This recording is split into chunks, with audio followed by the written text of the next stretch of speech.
item of the current asset that we need to talk about is the account receivable. How do you generate account receivable? You are the firm, you sell your product on credit and you haven't received cash yet, and it will go to your account receivable in balance sheet.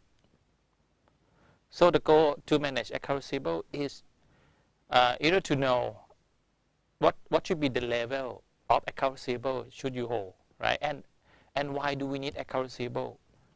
Because we need to get customer, right? Let's say if you don't provide credit sale to customer, and your competitor does. What does it mean?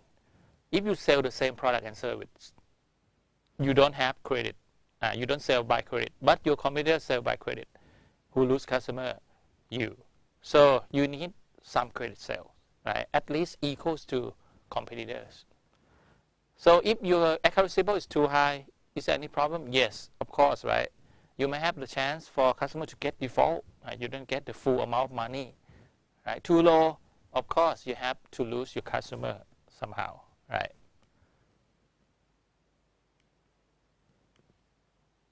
Okay, so to have some account receivable, as I said earlier, right? You want to have more competitive advantage against your competitors. So you need to be able to determine the size of account receivable by looking at the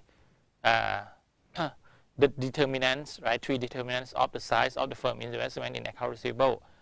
Number 1, the level of credit sales as percentage of sale, right? So this percentage will vary based on industry, okay?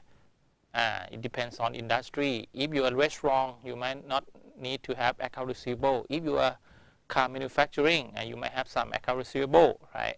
Number 2, level of sale, a higher sale, greater account receivable. And last one, the credit and collection policy. So the way to set collection policy, you see the green color, right? The green color, credit and collection policy is number 1, term of sale. You need to know or state term of sale. Number 2, you need to also know your quality of customer.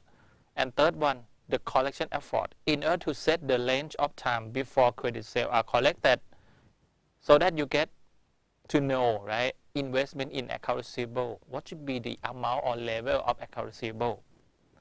So look at the term of sale first.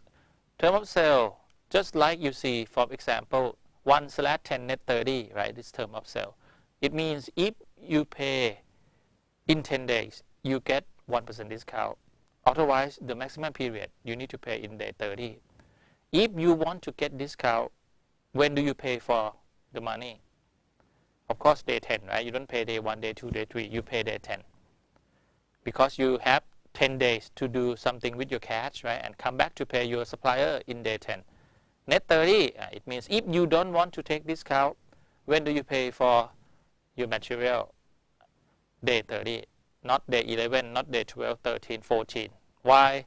Because you have 20 days, right, to invest your cash and earn interest. So 1/10 net 30 we will call A/B net C.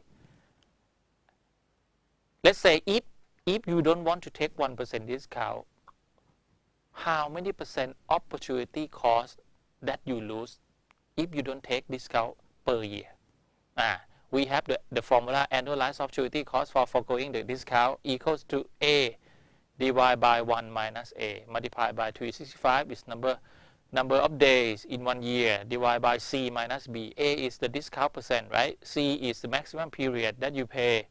B is the maximum period that you have to pay in order to get discount.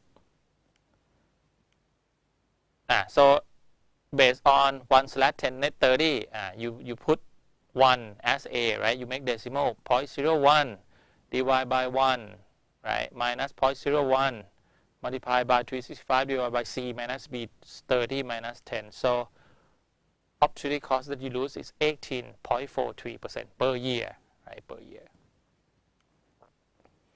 And the second things that you need to know is called customer quality. How do you know the customer quality? Of course, you look at liquidity ratio, right? Liquidity ratio of the firm.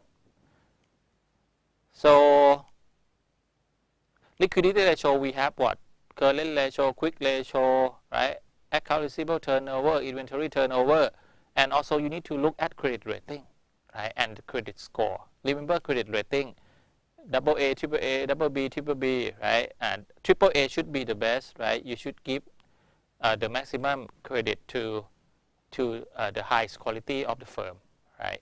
And also you need to look at collection effort, right? How do you look at collection effort of the firm? Of course, right? You need to look at the financial ratio. Anything that related to